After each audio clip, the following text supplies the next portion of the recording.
Commander Kim stared at the glowing screen, his eyes wide with shock. The message was simple but impossible. You chose wrong. It came from Earth, a planet the Galactic Confederation had been watching from afar for centuries. Run the analysis again, Kim ordered, his voice steady despite his racing heart. The technicians around him worked quickly, their fingers moving across control panels with practiced precision. "Sir, the results are the same," said Officer Lee after a moment. "The transmission originated from Earth. It's being broadcast on frequencies we thought humans couldn't access. The signal strength is unprecedented." Kim paced the circular command center of the Intelligence Division's headquarters. The space was dimly lit, illuminated mainly by the blue glow of screens displaying data from across the galaxy. Earth's message blinked on the main display. 3 words that threatened to upend decades of Confederation policy. "Contact the High Council immediately," Kim said. "This requires their attention." As his staff scrambled to establish the connection, Kim reviewed what he knew about Earth. The planet had been classified as Level 3, a civilization with significant technological advancement, but lacking the stability and wisdom to join the galactic community. Earth had nuclear weapons, primitive space travel capabilities, and a troubling history of warfare. The Confederation's observation posts had documented countless human conflicts, environmental disasters, and social upheavals. 30 years ago, when the Confederation was expanding its diplomatic reach to this sector of the galaxy, they had considered Earth as a potential contact point. The debate had been short. Evidence of humanity's violent tendencies and self-destructive behaviors was overwhelming. Instead, they had chosen to make first contact with the gentle aquatic beings of Proxima Centauri, a nearby star system with a species that valued harmony above all else. Earth was placed under a containment protocol, watched but never contacted. The Confederation would wait until humans either destroyed themselves or evolved beyond their aggressive nature. "Commander, we have the Council," announced Officer Lee. The main screen flickered, and 5 faces appeared, the High Council members representing the 5 founding species of the Confederation. Their expressions ranged from concern to alarmed. "Explain this signal, Commander Kim," said Counselor Choi, her silver-scaled face catching the light as she spoke. "Earth has somehow developed broadcast technology far beyond our projections," Kim explained. "They've sent a message to the entire galaxy. You chose wrong. We believe they are referring to our decision to bypass them for first contact 30 years ago." "Impossible," said Counselor Song, the oldest member of the Council. His translucent body pulsed with blue light as he spoke. "Earth's technological progress has been carefully monitored. They are at least a century away from developing such capabilities." "Evidently, our assessments were incorrect," Kim replied. "The signal bypassed all our security protocols. It reached even our most distant outposts simultaneously." The Council members exchanged worried glances. This was unprecedented. A Level 3 civilization should not have been able to detect the Confederation's presence, let alone develop technology that could breach their communication networks. "Could this be a natural phenomenon being misinterpreted?" asked Counselor Park, her 4 eyes blinking in sequence. "No," Kim said firmly. "The message is clear, in standard galactic common language. They know about us, they know we've been watching them, and they know we chose not to contact them." A heavy silence fell over the Council members. The implications were staggering. The Confederation's observation of pre-contact species was supposed to be undetectable. If Earth had discovered their surveillance, what else had they learned? "I recommend an immediate reconnaissance mission," Kim continued. "We need to understand how they acquired this technology." The Council approved his request without debate, a rare occurrence that underscored the severity of the situation.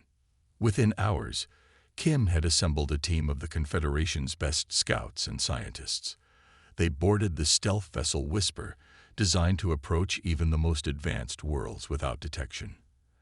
As the ship prepared for departure, Kim reviewed the latest data on Earth. The reports showed the same patterns as always: regional conflicts, environmental challenges, political divisions.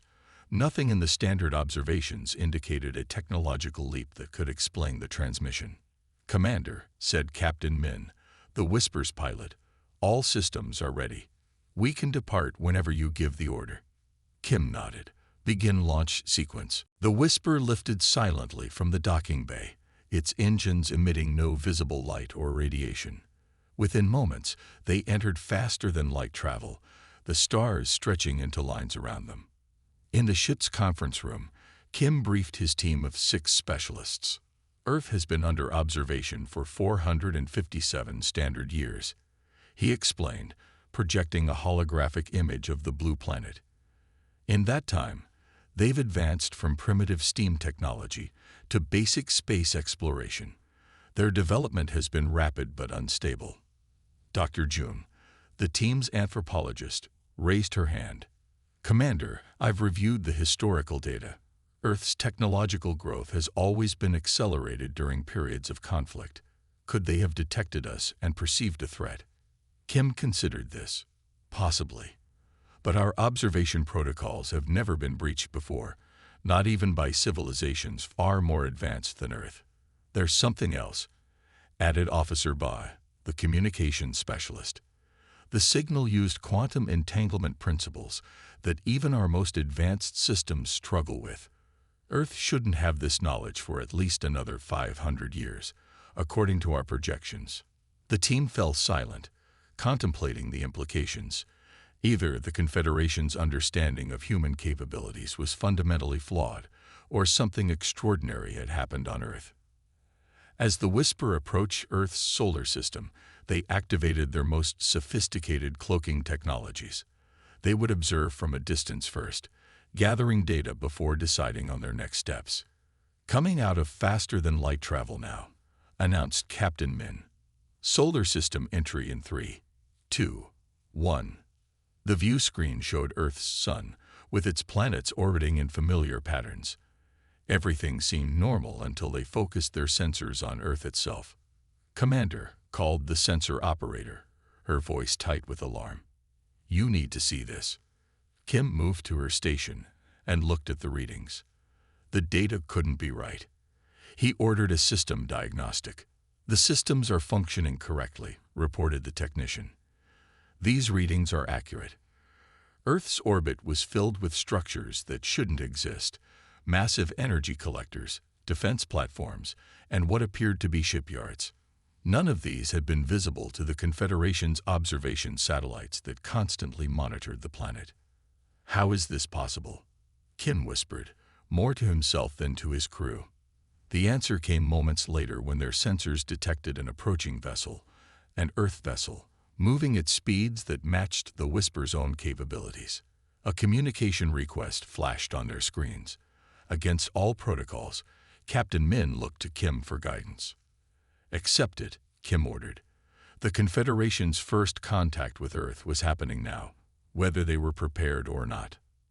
The screen flickered, and a human face appeared, calm, confident, and unsurprised. The human spoke in perfect galactic common.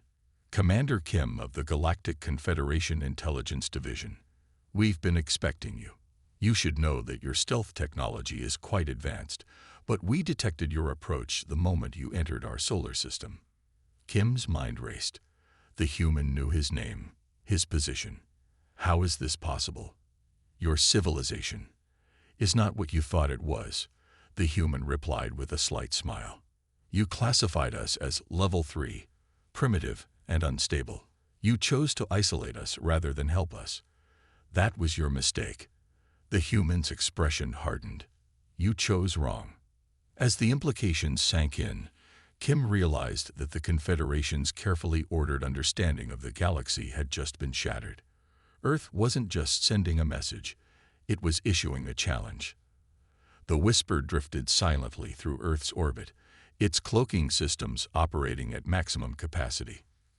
Commander Kim stood rigid at the command center, his face illuminated by the glow of monitoring screens.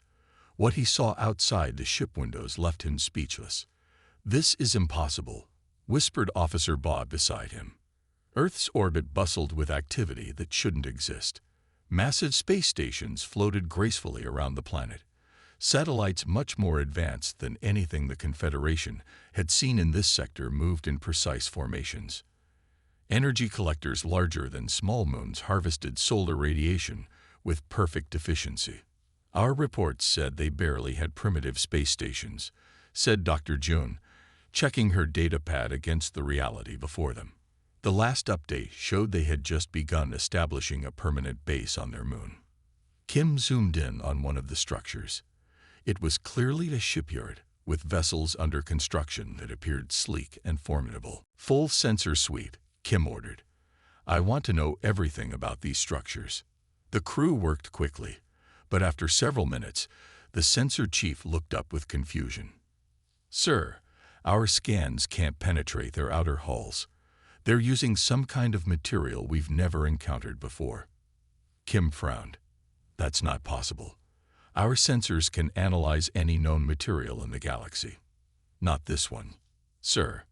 A sudden alert sounded from the communications station.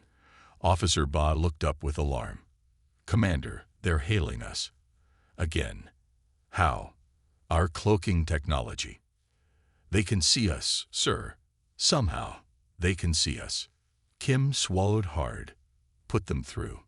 The main screen flickered to life, showing a calm-looking human woman in a blue uniform. "Commander Kim," she said with a slight nod. "I am Admiral Su, Earth Defense Command. Your observation is unnecessary. If you wish for information, we invite you to dock at Station Alpha. We will answer your questions directly." Kim hesitated. This wasn't protocol. Making direct contact with Earth wasn't his decision to make, but they had already been detected, and refusing might worsen an already complicated situation. "We accept your invitation, Admiral," he said finally. The transmission ended, and Kim turned to his senior officers. "Prepare a landing team. Full security protocols." As the whisper approached the massive station designated Alpha, Kim felt a growing unease. Nothing about this situation aligned with Confederation intelligence. Earth should be centuries away from building something of this scale. The docking procedure was flawless. Earth's systems matched perfectly with their own, another impossibility. As the airlock opened, Kim led a team of 5 officers into the station. They were greeted by Admiral Su and 4 other humans, all wearing the same blue uniforms with different insignia. "Welcome to Station Alpha," said Admiral Su. "Please follow me." The station's interior was a marvel of engineering. Clean, efficient, with technology that appeared both familiar and strangely advanced. Kim noticed his science officer discreetly scanning everything with a handheld device. They entered a large conference room with windows overlooking Earth. The view was breathtaking, the blue planet turning slowly below them, its surface a mixture of oceans, land masses, and city lights. "You are confused," Admiral Su said, gesturing for them to sit at a large table. "That is understandable. You expected to find us much as you left us, struggling with primitive rockets and fighting among ourselves. Your technological advancement is unexpected," Kim said carefully. Admiral Su smiled. "We've known about the Confederation for 23 years. One of your observation vessels crashed in an uninhabited region. We recovered it before your retrieval teams arrived." Kim felt a chill. No such incident had ever been reported. "That's not possible. Any such event would be in our records. Your leadership decided not to record it," Admiral Su replied, "just as they decided not to inform junior officers like yourself about many things." She touched a control on the table, and a holographic display appeared, showing documents with Confederation seals. Kim recognized them immediately: classified reports, security assessments, council minutes, documents he should never have seen, and certainly nothing humans should possess. "From the crashed ship's databases, we learned many things," Admiral Su continued. "We learned that we were being watched. We learned that your Confederation had deemed us unworthy of contact. And most importantly, we learned why." Kim's science officer Jun leaned forward. "This technology is beyond what you could have reverse engineered from a simple observation vessel." "True," Admiral Sue nodded. The ship gave us a starting point, but what truly accelerated our progress was the knowledge of what we faced. For the first time in human history, we had a common purpose: to prepare ourselves for a galaxy that had already judged us. She touched another control, and the hologram changed to show images of humans working together. Scientists from nations that Kim knew were historical enemies, political leaders sitting at the same table, resources being shared across borders. The threat of being permanently isolated united us. Admiral Sue explained. Nations that had fought for centuries found common ground. The knowledge that we were not alone, and that we had been found wanting, changed everything. Kim processed this information slowly. But how did you hide all this? He gestured toward the window, indicating the orbital structures. Our observation posts have been monitoring Earth continuously. Admiral Sue smiled again. We let you see what you expected to see. Once we understood your scanning technology, creating false readings was simple. Your observers saw what confirmed their biases: a fragmented, struggling world. Meanwhile, we built this. She swept her hand toward the window. One of the other humans, a man with a different insignia, spoke up. Commander Kim, I am Director Jin from Earth Science Division. There's something else you should know. Director Jin activated another holographic display, showing complex molecular structures. When we accessed your databases, we discovered something troubling. Earth contains resources unique in the galaxy. Our biology contains genetic adaptations found nowhere else. Kim's medical officer gasped softly beside him. The Fora sequence, she whispered. Director Jin nodded. Yes. Our DNA contains natural immunity to the Fora plague that has devastated 12 species in the Confederation. Something in our evolutionary path created this resistance. According to your own records, this immunity could have saved millions of lives. Kim felt suddenly cold. That information would be highly classified. Only the highest levels of Confederation leadership would have access. Yes, Admiral Sue said. The same leadership that decided to isolate Earth rather than risk contact with us violent humans. The same leadership that watched millions of their own people die rather than reach out to the one world that could have helped them. The implications were staggering. If humans had access to this level of classified information, what else did they know? We've been monitoring your communications as well, Admiral Sue continued, answering his unspoken question. We know about the Confederation's policies on primitive worlds. We know about other civilizations that were deemed unworthy of contact and left to face extinction-level events alone. Kim struggled to maintain his composure. If what you're saying is true, it is, interrupted Admiral Sue. And now we face a choice. For years, we debated what to do with this knowledge. Many wanted to remain hidden, to continue building our strength, until we could force the Confederation to acknowledge us as equals. Others wanted immediate confrontation. She looked Kim directly in the eyes. In the end, we chose a third path. The message we sent, "You chose wrong," wasn't just an accusation. It was an invitation. An invitation to what? Kim asked. To reconsider, Admiral Sue replied. The Confederation chose isolation over cooperation, fear over hope. We're inviting you to choose differently. Kim looked at his team. Their expressions reflected his own internal conflict, shock, disbelief, and growing comprehension. I need to report to the Council, Kim said finally. Admiral Sue nodded. Of course. But before you do, there's something you should see. She led them to another section of the station, a large medical facility. Inside, patients from various Confederation species received treatment from human doctors. These are refugees, Admiral Sue explained. Victims of the Fora plague who reached out to us in desperation after conventional treatments failed. We've developed a cure using our natural immunity. Kim recognized a child from the Telluri species, a race particularly devastated by the plague. The child was playing happily, clearly recovered. How many know about this? Kim asked quietly. More than your council would like, Admiral Sue answered. Word is spreading throughout the Confederation. That's why we sent our message now. The truth can no longer be contained. As they walked back to the docking bay, Kim's mind raced. Everything he thought he knew about Earth, about the Confederation's policies, even about his own role in galactic affairs, had been upended in a single day. What happens now? He asked as they reached the whisper. Admiral Sue's expression was both firm and kind. That depends on what you decide to tell your council, Commander, and on what they decide to do about it. As the door to his ship closed behind him, Kim knew that the report he was about to make would change the course of galactic history forever.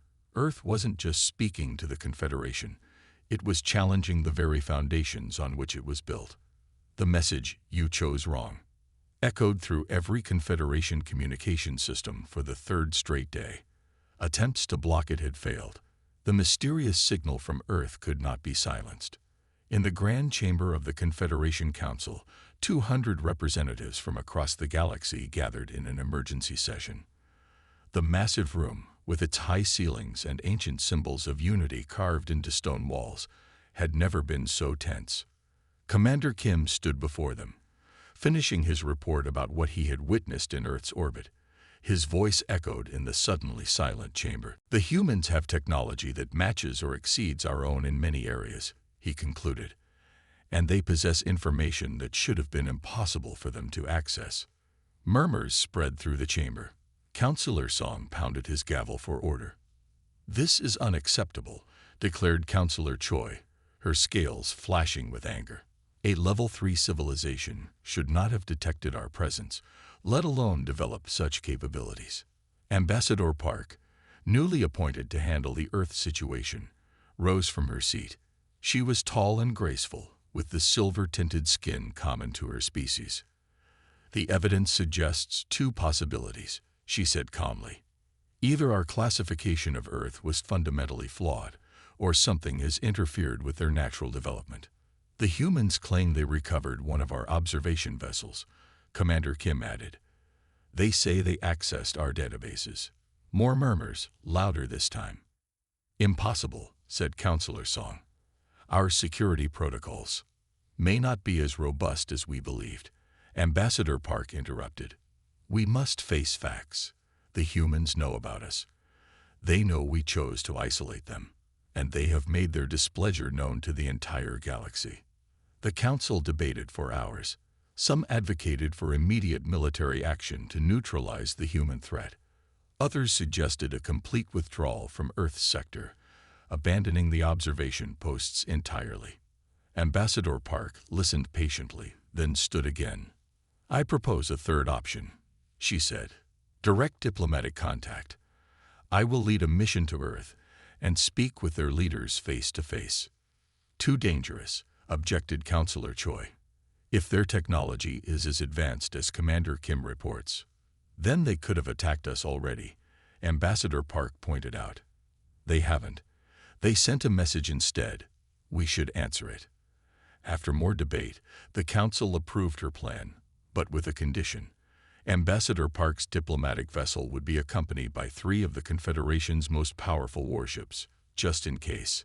2 days later, Ambassador Park stood on the bridge of the diplomatic vessel Harmony as it approached Earth's solar system. Through the view screen, she could see the 3 massive warships flanking them: the Protector, the Guardian, and the Sentinel. Each was capable of devastating an entire planet. "Ambassador," said the communications officer, "we're being hailed by Earth Defense Command." "Open the channel," Park replied.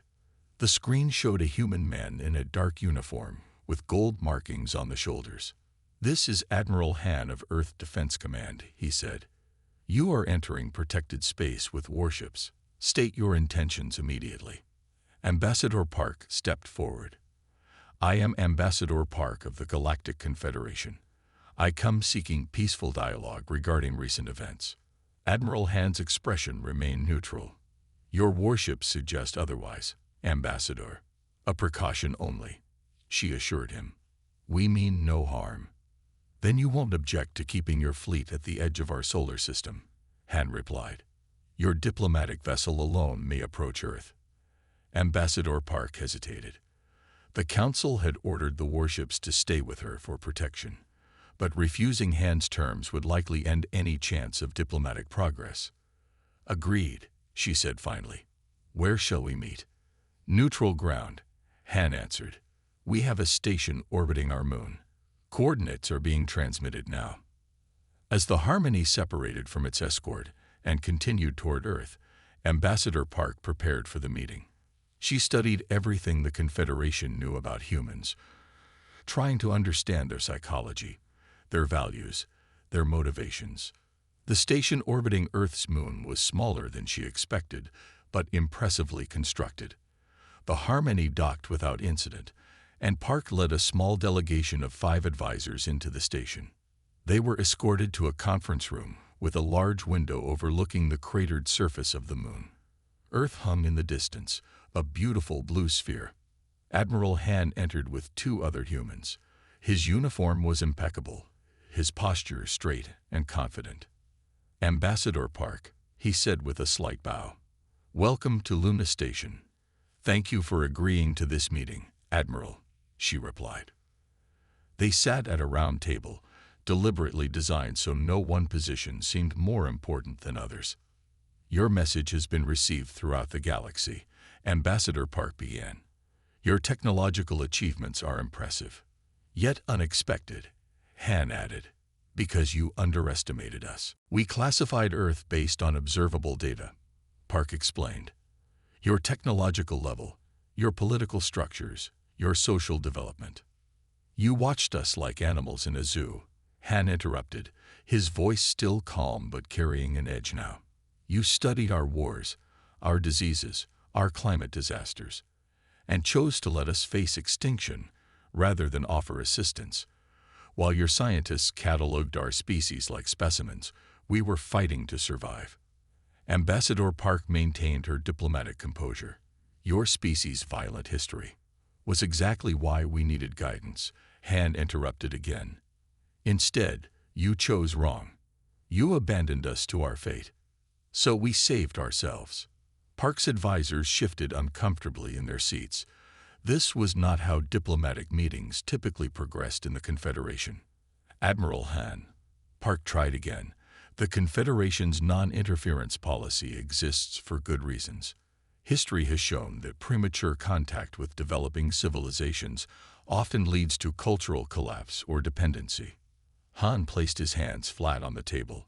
We know about the Riven species, he said quietly. Park felt a chill run through her. The Riven situation was highly classified. The Rivens were facing a natural disaster that would have destroyed their civilization. Han continued. A simple warning from the Confederation could have saved millions of lives. Instead, you watched them die because they were deemed not ready for contact. How do you know about this? One of Park's advisors demanded. The same way we know about the 12 other species the Confederation chose to let perish, Han replied. Your databases are quite comprehensive. Ambassador Park realized she was facing a diplomatic situation unlike any in Confederation history. The humans knew too much. The standard diplomatic approaches wouldn't work. Admiral Han, she said, abandoning her prepared talking points, if what you say is true, then we have much to discuss about Confederation policies. But first, I need to understand your intentions. What does Earth want from us? Han exchanged glances with his colleagues, then looked back at Park. Accountability, he said simply, recognition of past mistakes, and a commitment to change. Change in what way? The Confederation claims to represent the united species of the galaxy, Han explained. Yet it operates on principles of secrecy, exclusion, and arbitrary judgment.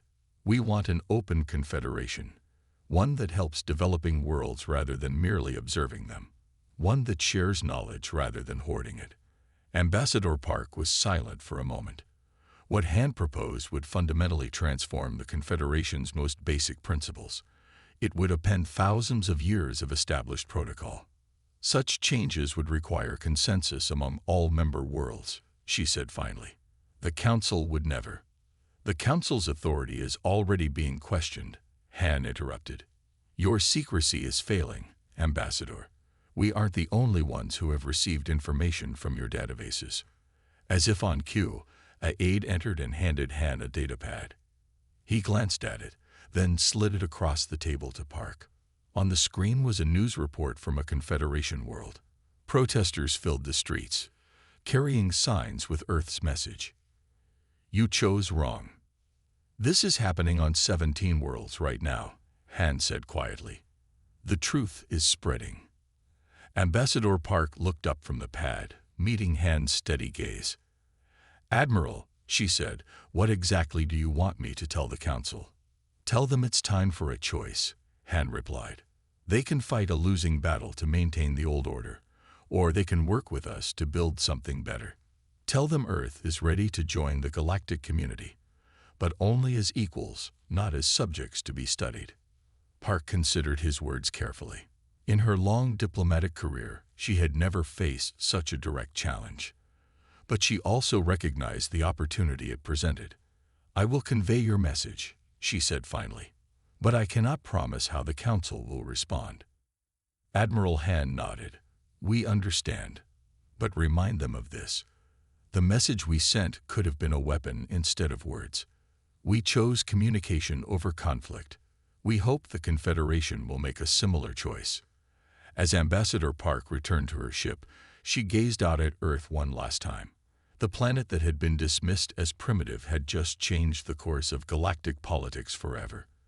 And the real confrontation, she knew, was just beginning. Commander Kim stood at the window of the Intelligence Division headquarters, watching ships leave the spaceport below. Not military vessels or official transports, but civilian ships, thousands of them, streaming away from the Confederation capital toward Earth and its allies. Another 3 worlds have officially withdrawn from the Confederation, reported Officer Lee, placing a datapad on Kim's desk. The Terran Coalition now includes 172 former Confederation planets. Kim nodded silently.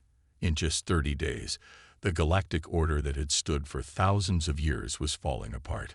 The first signs appeared just hours after Ambassador Park's return from Earth. News of the meeting with Admiral Han leaked to public networks. Then came the revelations. Classified files showing Confederation leaders had deliberately withheld aid from developing worlds, had allowed preventable plagues to run their course, had permitted natural disasters to destroy entire civilizations, all in the name of non-interference. Protests erupted first on newer member worlds, then spread to the core systems. When Confederation forces attempted to suppress the demonstrations, something unexpected happened. The protesters used communication technology that security forces couldn't block. Earth technology. The Council is meeting again, Lee said, interrupting Kim's thoughts. They've requested your presence. The Council chamber, once the most magnificent room in the galaxy, now felt hollow. Only 23 council members remained of the original 200. The others had either resigned in disgrace or departed to join the growing Terran coalition. Councillor Song, one of the few original members still present, looked aged beyond his years. His normally bright blue glow had dimmed to a pale flicker. Commander Kim, he said as Kim entered, your latest intelligence report. Kim activated the central display, showing a map of the galaxy. Nearly half the systems were highlighted in green, planets that had joined Earth's coalition. The situation continues to develop rapidly, Kim said. Earth has established what they call knowledge exchanges on 83 worlds. They're freely sharing technology that we've restricted for centuries. Dangerous technology, muttered Councillor Choi. They'll destroy themselves. With respect, Counselor, Kim replied. The evidence suggests otherwise. The medical technology they shared has already cured the Phora plague on 17 worlds. Their energy systems have ended resource conflicts in the Outer Rim. And their communication network has connected species that haven't spoken in generations. They're buying loyalty with gifts, Counselor Song said bitterly. No, came a voice from the doorway. Ambassador Park entered, looking tired but determined. They're sharing without expectation of return. That's the fundamental difference between their approach and ours. The council members fell silent. Park had just returned from her third meeting with Earth's leaders. "They've invited the remaining Confederation worlds to join them," she announced. "Not as subjects, but as equals. They're calling for a galactic assembly where all species, regardless of technological development, will have a voice." "Madness," whispered Counselor Song. "The primitive worlds lack the wisdom to." "That kind of thinking is why we're losing," Park interrupted sharply. "The primitive worlds, as you call them, have shown more wisdom than we have. Earth was considered violent and unstable, yet when they discovered our deception, they chose diplomacy over war." Commander Kim activated another display, showing a massive Earth fleet that had assembled near a former Confederation outpost. "Our military analysis confirms that Earth could have launched a devastating first strike against our key worlds," he said quietly. "Their weapons technology exceeds our defensive capabilities, yet they haven't fired a single shot." The room fell silent again as the council members absorbed this information. "We have one final chance to meet with their leadership," Ambassador Park said. "Admiral Han has offered to receive a Confederation delegation on Earth itself. I believe we should accept." 3 days later, Kim found himself walking on Earth's surface, something no Confederation official had ever done before. The delegation had been transported to a building called the Global Unity Center in a city known as Geneva. The building was beautiful in its simplicity: open spaces, natural light, and representatives from every human nation working together. Admiral Han greeted them personally, leading them to a circular chamber where Earth's Leadership Council waited. "Welcome to Earth," said a woman who introduced herself as Director Kang. "We appreciate your willingness to meet with us." The meeting that followed was unlike any diplomatic exchange in Confederation history. The humans didn't posture or threaten. They simply shared their vision for a different kind of galactic community, one built on cooperation rather than control. "We've compiled evidence of 1,327 instances where Confederation policy directly caused suffering that could have been prevented," Admiral Han explained, displaying case after case on large screens. "Species that could have been saved from natural disasters, diseases that could have been cured, wars that could have been prevented with simple knowledge sharing." Commander Kim watched the Confederation representatives' faces as they absorbed the evidence. Most looked shocked or ashamed. A few seemed angry, but none could deny the truth before them. "What do you want from us?" Counselor Song asked finally, his voice barely above a whisper. "Nothing," Admiral Han replied simply. "We don't want surrender or submission. We don't seek punishment for past actions. We want partnership." Director Kang stepped forward. "The new coalition operates on 3 principles. Knowledge belongs to all. Assistance is freely given to those in need, and every species has a voice in matters that affect them." "And if we refuse?" asked Counselor Choi. Admiral Han's expression remained neutral. "Then the Confederation will continue to exist alongside the coalition. But ask yourselves this: which system would you choose to live under?" The meeting continued for hours as the humans explained their vision in detail. Kim found himself increasingly convinced by their arguments. The old Confederation ways suddenly seemed outdated and cold compared to Earth's approach. As the delegation prepared to depart, Admiral Han took Commander Kim aside. "We know you were one of the first to understand," he said quietly. "Your reports to the Council were honest, even when the truth was uncomfortable." Kim nodded. "I followed my duty." "And what does your duty tell you now?" Han asked. Kim considered the question carefully. "That the Confederation as it exists cannot survive. And perhaps it shouldn't." Han smiled slightly. "There would be a place for you in the coalition, Commander. Your skills and experience would be valued." Before Kim could respond, alarms sounded throughout the building. An aide rushed to Admiral Han, whispering urgently in his ear. Han's expression darkened. "It seems some of your colleagues disagree with peaceful transition," he said to Kim. 3 Confederation warships have just entered Earth's atmosphere, weapons hot." Kim felt his heart sink. "Which ships?" "The Protector, the Guardian, and the Sentinel," Han replied. The same ships that had escorted Ambassador Park on her first visit. Kim knew their commanders, old guard military leaders who would see Earth's rise as an unacceptable threat. "Let me speak to them," Kim offered. "I might be able to convince them to stand down." "There's no time," Han said, looking at a data screen. "They'll be in firing range of major population centers in minutes." Kim expected panic, but instead, Han calmly touched a communication device on his wrist. "Activate planetary defense network, non-lethal protocols." Outside, the sky suddenly shimmered as an energy field became visible, surrounding the entire planet.